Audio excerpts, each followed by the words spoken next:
Hey guys, welcome to the Studio Theater's first ever talk back from our virtual play reading series.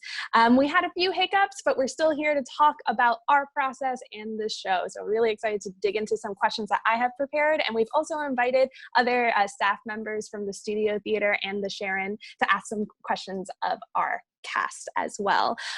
Real quick, just gonna pop it over to our artistic director, Whitney Morse, who also played Eliza Doolittle in the show. So I'll just pass it off to Whitney for just a hot second.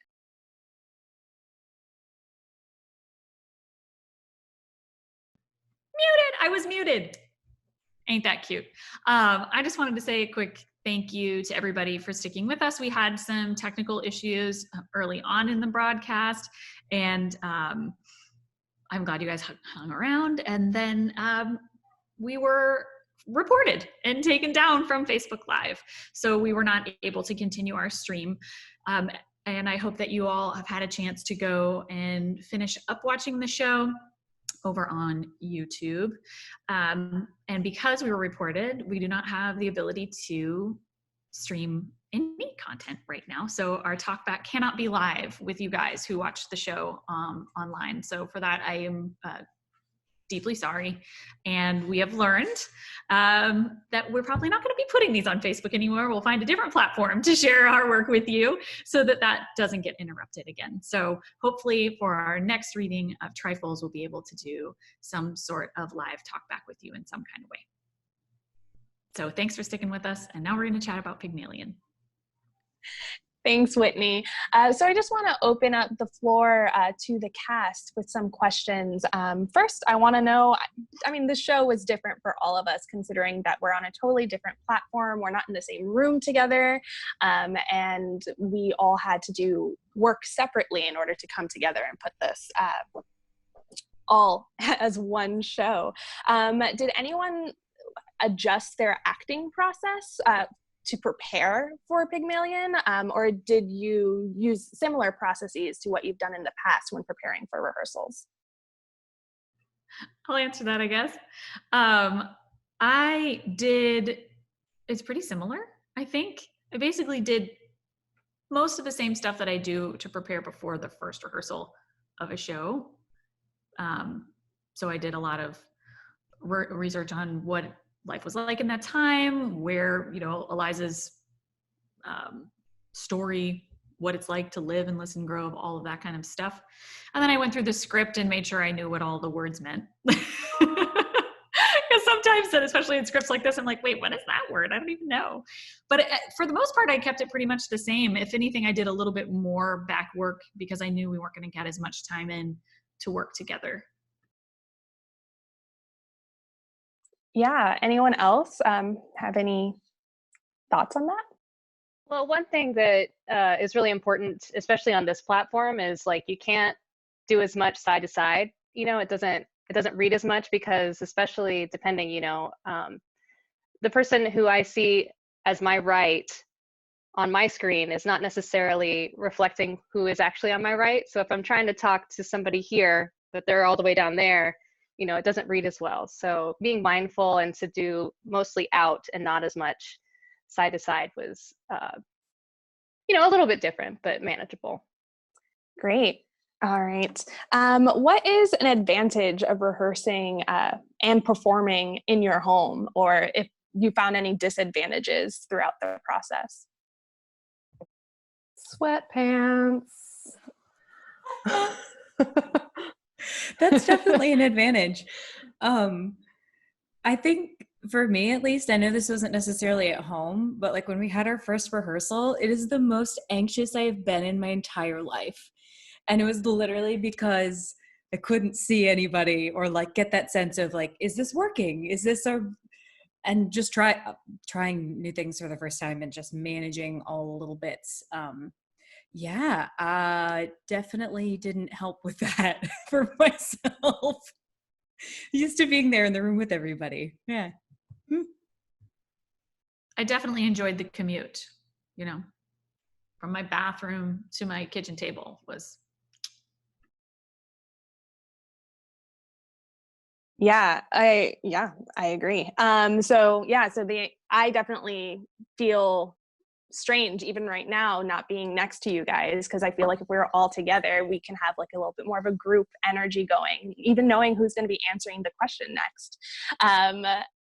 But I think with more work and more use of this Zoom platform, I think that everyone, including our audience members who might try Zoom now with their family or friends, it's going to become easier and a little bit more of a second nature almost. It's a little complicated for now, and we've figured that out a few times today. But yeah. Well, I think, Right. I was going to say, for the benefit of folks watching, the first rehearsal we had, Grace had us all bring a candle, and we all lit the candle approximately the same time. So it was kind of a nice, like, communal exercise in getting us all together. And that was because usually for a first rehearsal, we come in, we sit down at a table together, we introduce ourselves if we don't know each other, and we have like a kind of an opportunity to establish a bond. And this is great, we can all see each other, but we didn't have kind of a bonding opportunity in the same way here. So it was nice to have sort of a joint exercise to do together to kind of establish that. What are some things you might do differently if you do another table read, either with us or with another theater? I think, I don't know if it's so much about, I don't know what I'll do differently, but something that has struck me that's sort of obvious, I think, to us, but maybe not obvious for people watching or listening is as actors, we rely heavily on the give and take between the actors and the relationship in the scenes. And when you come into a first rehearsal, you've got your ideas in your head, you kind of do those, but through the weeks you grow and you really respond and react with each other. And we could sometimes do that here, but the lag for us and the limitation of that, is hard, because that's my favorite thing about acting, is acting with people, not at them. So I don't know what my solution is, but I'm hoping in the future that I can somehow facilitate a better connection. Does that make sense? That was really challenging, especially since, okay, for me right now, I'm looking right at you and talking to you. Right. And but it doesn't look like I am. I am looking at Heather and we're talking, but if I chance flip my eyes up to the camera, I'm like, oh no, now it looks like I'm talking to you, right? But I'm not, I'm talking to a green dot. It's not very exciting. Yeah. All right. Does our staff members that are here with us have any other questions for our cast regarding maybe the process of our recording, our live stream?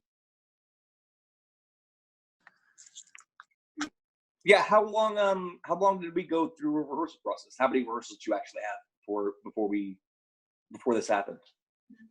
We had 2 4-hour rehearsals, and we really wanted to make sure that we had the time to rehearse. But this play, as you guys will soon find out when, or hopefully have found out when you've finished watching the play, is rather long. So it's very wordy. So if I were to be able to go back into time, I would love more time with the script and with this cast in particular. But yeah, 2 4-hour rehearsals. What was your favorite part of the whole process? Your favorite part? Logging in for the first time and seeing everybody. Like, I've worked with a lot of these folks before, and so it was just, we're sequestered too, just like everybody else. And so it was like, oh, my people. So. Yes, 100%. It was so nice to see so many theater friends and working with everybody again, or for the first time, because this is really a wonderful, wonderful group of professionals. I would kind of say the same, but I like seeing all of you, but also seeing all of you perform and seeing everybody's like particular energy, like even through the screen, and like seeing everyone's personalities or performance come through, and just to be able to sit here and like, oh wow, yeah, they're doing a good job. Like just enjoying the good work that everybody's doing. It's really cool. That's such a good point, because like when we're not on stage, we're not on stage. So I never got to, I never get to see what everybody else does in the show. And I didn't even think about it, but that's so true. Yeah, I would watch the scenes that Eliza wasn't in and be like, oh, wow, I get to watch part of this play. How fun. And there's not a bad seat in the house, right? Everybody's right there. Okay, least favorite. No hugs. I got no hugs out of this process. It was also a really short process too, as we said. So, even though we did get to spend some nice quality time, it wasn't as much as if we had done, a real run. Yeah, and I'll add to that, because it's a reading and it was only a few rehearsals, Shaw is so wordy, and dialect work is pretty intricate and central to what's even happening in the story. I found myself, alone in my house, saying as many of my lines as I could over and over so that my mouth could feel those lines and not just twice or 3 times, because it's such a, gymnastics routine. And I would imagine the same for you, for everyone, and particularly you, Whitney. Yeah, I did a lot of that, especially the Act 3. Act 3 was the hardest for me because she's speaking in RP, in received pronunciation, but saying Cockney sentences. So like that was the hardest. I went over that so many times, and I did the same exact thing, Heather. I would just sit at home and go over and over and over again, like especially the first 3 or 4 lines of the show. Because I don't know if you guys noticed, Eliza's first 2 lines are written in dialect, and they're unreadable. It took me I was like, what is she actually saying? So that was probably 25 minutes of me just trying to figure out what my first 2 lines in the play were. All right, it looks like we are coming up towards the end of our talk back. Does anyone have anything that they would like our audience to know? Either things that you found when you were researching Pygmalion or your character or Shaw? I actually found something really hilarious about Clara, even though she has like one of the smallest parts in the show. Shaw, being as verbose as he is, wrote extensive notes about what happens to these characters after the play happened. If you go look up Pygmalion anywhere, I'm sure that you can find the notes, because this is public domain. So this is all free and easy access for everybody. But one of my favorite things, talking about Clara, she was, in short, an utter failure, an ignorant, incompetent, pretentious, unwelcome, penniless, useless little snob. And though she did not admit these qualifications, she felt their effects too keenly to be satisfied with her position. Hilarious. Great. All right. Well, does anyone have any other final thoughts before we leave our audience with Pygmalion? Cool. Oh, yeah, Bobby. Yeah, this is a lot of fun. We're going to do some more of them. Come on back and see us. Y'all come back now, you hear? Y'all come back now, you hear? Take your shoes off. Set a spell. Yeah, a big round of applause to our audience who may have never joined us at the studio before. So thank you for checking in and figuring out what we're all about. We're located out in the Villages, Florida, and we are in a small little black box theater. And typically we put on very intimate pieces. So we're excited to expand on our talkback series as well.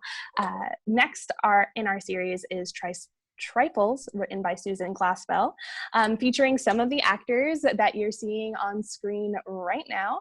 And that will be streaming next week on Friday at 1 o'clock. Please check in on where you will find that link. We will be sure to adjust to make sure, hopefully there won't be any major hiccups. Probably not on Facebook. Great. Thank you guys so much for checking in. We'll see you next week.